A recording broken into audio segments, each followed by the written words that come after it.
Okay, so ngayon po ay mag-aral muna tayo. No? So, ngayong araw na to ay gusto kong i-share sa inyo ang ilang mga salita na ako din ay ngayon ko lang na-encounter. So, ito ay galing po dito sa diksyonaryo ng wikang Pilipino, Centennial Edition. So, yan. Dahil napakatanda na siguro ng aklat na to, no? Ay ngayon ko lang din nabuklat at ngayon ko lang din nalaman na may mga ganito palang salita. So, una nating salita ay ang abaloryo. So, ang abaloryo, may ibig sabihin niya ay maliit at bilog na salaming may butas sa gitna na tinutuhog ng sama-sama o sunod-sunod sa sinulid o alambre upang gawing palamot sa damit, sapatos, almohadon at iba pa. So, yun yung ibig sabihin ng abaloryo. So, ibig sabihin lang siya, ginagawa siyang mga pang-decorate. So, pang design. So, pangalawang salita natin, abasto.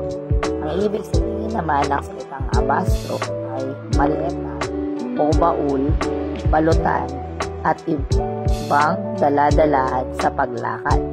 So, yan ang ibig sabihin ng abasto. So, ginagamit ang abasto sa paglalakbay. Nakalagay dyan. And then, pangatlong salita na hindi natin na-encounter pa ay ang salitang abe. Ang ibig sabihin naman ng salitang abe ay kaibigan o katoto. So, ibig sabihin, kung gusto mo maiba-iba naman ang term na gusto mong gamitin sa mga friends mo, huwagin mo silang abe. Kaya pala nauso yung salitang abay, no? Pag-abay mo siya, pati mo siya, ibig sabihin, kaibigan mo siya. Okay. And then, pang-apat na salita ay ang abelyana. Ang ibig sabihin ng salitang abelyana, according dito sa diksionaryong ito, ay manilaw-nilaw na kulay kapeng mura, o kulay katad.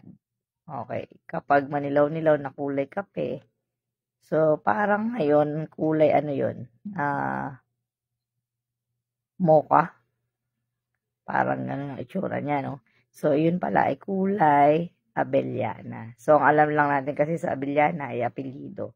And then, ang panghuli ay ang abintestato.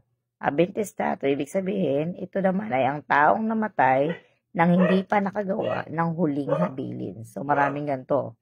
Mga abintestato. Mga taong namamatay lang nang hindi pa nakakapaghabilin. Walang last will, testament. Okay? So, yan po ang mga natutunan nating salita ngayon.